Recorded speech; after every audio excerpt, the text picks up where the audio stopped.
El proceso de reorganización nacional tomó el poder con el argumento de luchar contra la subversión ideológica.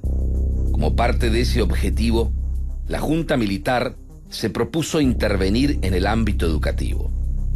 Consideraban que el Ministerio de Educación y Cultura había sido estratégico para el desarrollo de la subversión y querían implementar un shock represivo en todas las áreas del sistema de enseñanza. Ciertos miembros del nuevo gobierno militar, especialmente aquellos más vinculados al aparato represivo y más a la jerarquía militar, desconfiaban del Ministerio de Educación. Lo consideraban por definición un foco de subversivos, un foco de comunistas, al que había que estar todo el tiempo investigando. Durante el gobierno de facto, pasaron 6 ministros por la cartera de Educación y Cultura, 5 de ellos civiles con antecedentes en dictaduras anteriores. Lo que es interesante es que en el Ministerio de Educación siempre se mantuvieron, salvo excepciones, muy poquito tiempo, fueron civiles. Que habla de cierto grado de responsabilidad o complicidad. Obviamente los que estuvieron ahí eran civiles que estaban cercanos al poder. Cada ministro participó del gobierno de facto con distintos matices, pero coincidiendo todos en el compromiso con el plan criminal. Fomentaron la delación, impusieron el control en las escuelas, colegios y universidades, y hasta crearon un manual para detectar subversivos en el ámbito educativo.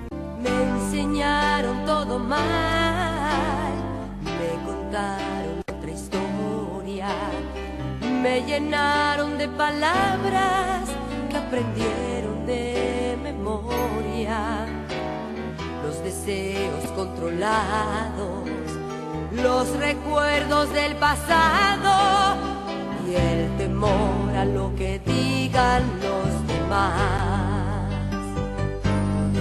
El control sobre la cartera educativa fue total. El primer ministro de la dictadura instaló una oficina oculta dedicada al espionaje en el propio ministerio.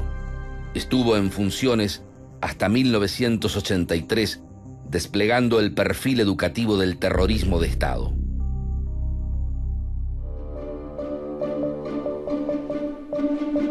La Junta Militar que toma el poder le da mucha importancia a la educación, en parte porque también creía, evaluaba que el horror previo al que ellos debían reordenar había sido producto de excesos educativos. Se había enseñado demasiado.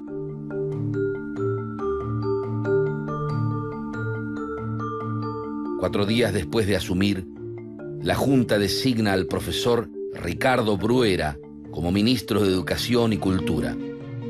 Había sido subsecretario de Educación en las dictaduras de Roberto Livingston y Alejandro Lanusse en los años 1970 y 1971.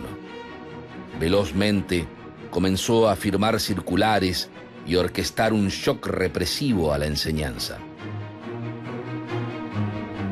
Suspende el estatuto docente, elimina contenidos en varias asignaturas y firma la resolución número 8/76. Allí dispone el inmediato copamiento de cargos por parte de miembros de las Fuerzas Armadas y civiles afines. Es verdad, pero no toda la verdad, que esto es una guerra entre el materialismo dialéctico y el humanismo idealista.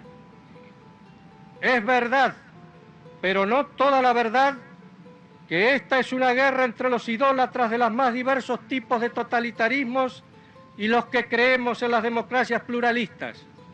Lo cierto, lo absolutamente cierto, es que aquí y en todo el mundo, en estos momentos, luchan los que están a favor de la muerte y los que estamos a favor de la vida.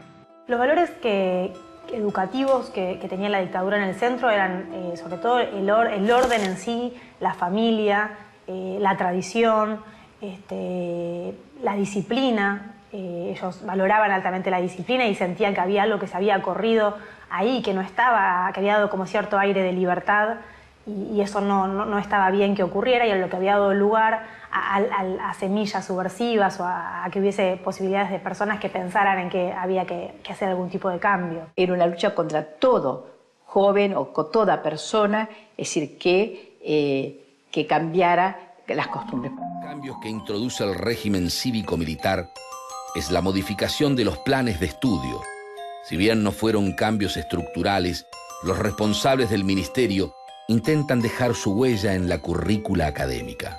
Lo que viene a hacer la dictadura de alguna manera es como a refundar, pero también a resurgir algunos valores que tenía la educación, porque entiende que la educación se había descarrilado, que lo que hacen es orientarse a ordenar, a disciplinar el cuerpo social a través de la escuela. Una vez que comienza la dictadura, comienzan a circular otros discursos en la formación nuestra del magisterio, y una de las corrientes que se hace muy marcada y que comienzan a encarnar muchos profesores es la pedagogía por objetivos, donde se buscaba minimizar todos los riesgos de lo que podía suceder en la vida de las escuelas y mucho esfuerzo en la planificación, una mirada tecnocrática. Básicamente las modificaciones son, digamos, de orden ideológico. No hay grandes modificaciones de los planes de estudio. Lo que hay es un tinte nacionalista católico en algunos de los periodos. Durante el periodo de Llerena Amadeo, más bien entre liberal y conservador católico, y con intentos de establecer la educación religiosa obligatoria, pero que no lo llegan a hacer. Para parecer normal, yo debía ser igual a los que me han enseñado todo mal.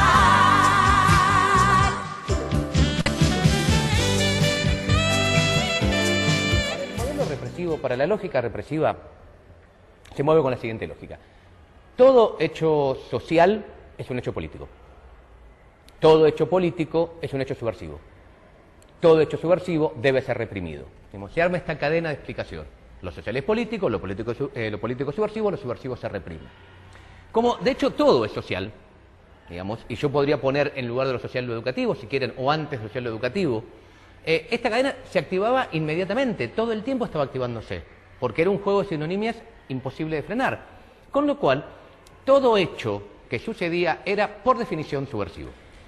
A nivel del sistema educativo hubo de todo tipo, desde las formas más atroces de la desaparición forzada de personas, piensa en la cantidad de estudiantes, docentes, trabajadores de escuelas desaparecidos, presos políticos, exilios, cesantías, expulsiones, traslados, desde estas formas más duras, digamos, hasta un importante disciplinamiento cotidiano, censuras de todo tipo, censuras de libros, censuras de material, censuras de temas a ser tratados, un fuerte dispositivo de censura, de prohibición de libros. Probablemente aquí en el archivo conservamos la prohibición firmada por Arguindegui de la lectura de los libros de Paulo Freire, del pedagogo Paulo Freire, por la dictadura en 1978, si no me acuerdo mal el año. Enseñar hace parte del proceso más grande de conocer. Y ensinar implica necesariamente aprender. Podemos decir que la educación, o que la práctica educativa es siempre una cierta teoría del conocimiento puesta en práctica. Siempre. La mejor es muy difícil para que uno sea si los otros no son. Quer dizer, el educador necesita del educando, así como el educando necesita del educando. Me enseñaron todo mal, me hicieron cortar mis alas, disfrazaron el amor para que no pasara nada. No fue fácil el camino, pero pude despegar, aunque me hayan enseñado todo mal. Del escenario educativo aún existía mucha desconfianza. En el escrito de 33 páginas que el 27 de febrero leería ante los 3 comandantes de la Junta, el ministro afirmaba que la subversión izquierdista había impregnado de ideología a la cultura y que la única solución no era desideologizarla, sino seguir el mismo camino, pero en dirección opuesta. Con el apoyo de los comandantes de la Junta, el ministro Bruera creó un área específica dentro de la órbita del Ministerio de Educación bajo el nombre de Recursos Humanos. Era una pantalla para ocultar el ingreso orgánico a la estructura institucional de lo que sería en los hechos un grupo de tareas. Coordinados con distintas áreas del régimen, comenzaron a producir delaciones, listas negras y operativos hasta llegar a su máxima acción en marzo de 1978. Se llamó Operación Claridad. La operación que el Ministerio de Educación y Cultura, el Ministerio del Interior y la CIDE implementaron para perseguir y para poder observar estratégicamente qué era lo que hacían los docentes y personalidades del ámbito de la cultura. En cierta forma, uno también puede ver al operativo Claridad como una forma de otros lugares del gobierno militar de controlar al Ministerio de Educación, que se seguía concibiendo como un lugar donde había focos de subversivos. Lo primero que se hace son conformar las famosas listas negras, artistas, músicos, como personas que integraban el ámbito educacional, maestros, profesores. La Operación Claridad fue la más feroz ofensiva sobre el ámbito de la educación y cultura. Listas negras, allanamientos en teatros y productoras de cine, secuestros y desapariciones. Su responsable a cargo era el coronel Agustín Valladares. El coronel Valladares estaba obsesionado con juntar libros para ser quemados. Con ese fin, había dispuesto una línea de teléfono para que los miembros de la comunidad educativa denuncien libros y conductas subversivas. Personas vinculadas al ámbito de la educación como personas vinculadas al ámbito de la cultura. Y trabaja o pone el ojo específicamente, tanto en qué circulaba en esos cuadernos, qué lecturas se ofrecían, también en el accionar general. Muchas de las personas que se encontraron archivos que fueron vigiladas por Operación Claridad hoy están desaparecidas. Finalmente, Valladares se dio el gusto de organizar una quema masiva de libros. En Sarandí, el 26 de junio de 1980, prendió fuego 1,5 millones de libros del Centro Editor de América Latina. Este mismo ritual se repitió en incontables lugares del país. La prohibición de libros fue una cosa increíble, porque el criterio fue prohibir, por ejemplo, El Principito. Es decir, en el fondo, la idea era que no se leyera. Todo lo que no fuera claramente literatura de la derecha católica se prohibía. Otros textos que fueron modificados, hay un caso que se trabaja mucho, que es el caso de un manual de 4º grado que se llama Dulce de Leche, que fue modificado en algunas ediciones para poder, digamos, ser utilizado. Llegar a la quema de libros es algo que solo remite a la época de la quema de brujas, remite, digamos, a momentos muy terribles de la historia, ¿no?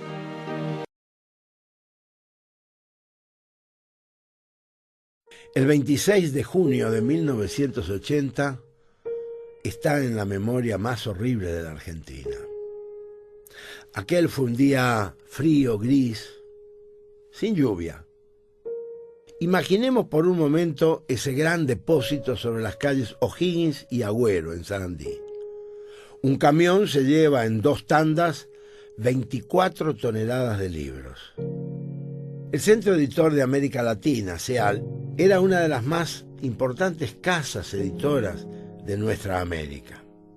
Sus colecciones formaban ciudadanía, es decir, eran una fuente de conocimiento democrático en todas las disciplinas. Desde el amanecer, las tropas cargaron esas 24 toneladas de libros, de cultura, y llenaron 2 camiones. Enseguida ese cargamento fue llevado a un terreno baldío en las calles Ferré y Agüero, ahí en Sarandí.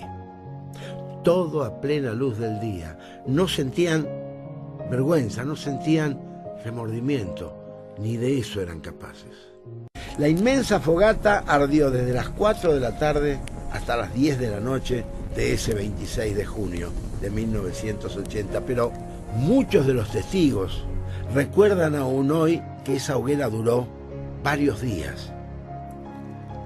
Lo que aquellas bestias de uniforme no sabían lo que esos oscuros dictadores y sus funcionarios y jueces cómplices nunca imaginaron fue la certeza de que aunque el fuego destruye todo, libros incluidos, jamás pueden destruirse el saber, los sentimientos y la memoria.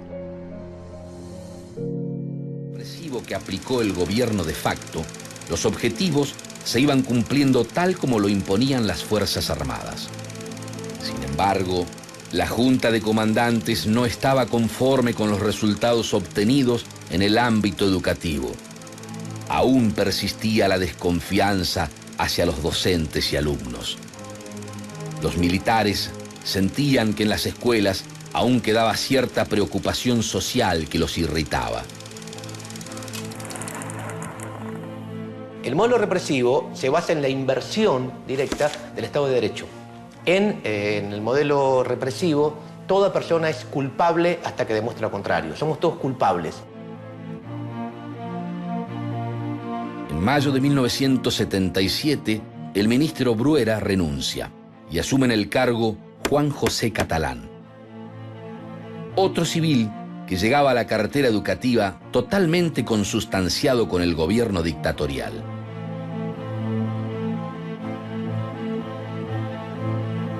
Bueno, hay un documento muy importante que es el más relevante, si se quiere, para quien estudia, digamos, este periodo, que es Subversión en el ámbito educativo, Conozcamos a nuestro enemigo. El texto se explaya explicando qué es el comunismo, la guerra, la agresión marxista internacional y la subversión, con algunos pasajes cargados de una prosa muy militar y reseñas históricas de las organizaciones armadas. Catalán llegó a armar un catálogo de frases típicas que permiten reconocer a lo que llaman agentes disolventes. El material tiene una cantidad de frases típicas de los subversivos y que servirían para identificar subversivos. De ahí tenemos frases claramente políticas como fin de la dictadura o libertad de los presos políticos, hasta cuestiones más educativas como pedir un comedor universitario o cursos nocturnos, o más aún, o aquel alumno que se queja porque un profesor desaprobó a tantos alumnos o que piden un nuevo examen. Lo curioso de este documento es que unos años después el documento se retira parcialmente, porque uno puede encontrar en bibliotecas o mismo en archivos del Ministerio de Educación, porque dicen puede generar lo contrario. Como una paradoja del destino, el manual creado y repartido desde el Ministerio de Educación con la intención de fortalecer la lucha antisubversiva terminó censurado. Era tan minuciosa y apasionada la descripción de la acción de la subversión que terminó por ser catalogada como una apología de la guerrilla. Me enseñaron todo mal, al final abrí la puerta y mientras el mundo gire voy a seguir dando vueltas. Yo no quiero repetir con los que vienen atrás eso de andar enseñando todo mal. El objetivo de imponer un protocolo para perseguir subversivos, tal como lo habían planeado el coronel Valladares y el ministro Catalán, naufragó en la literalidad y brutalidad del régimen del terror.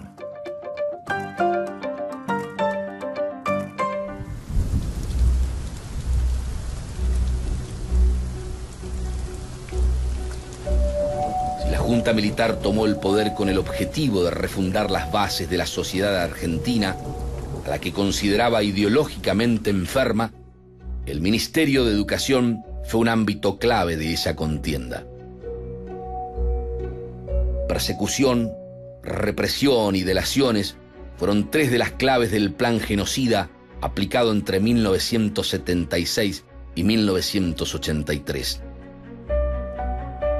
200 estudiantes y 600 maestros secuestrados y desaparecidos fue el saldo de la represión aplicada por militares y civiles, solo un indicador del devastador plan que orquestó el gobierno de facto para aplicar el terrorismo de Estado en medio educativo.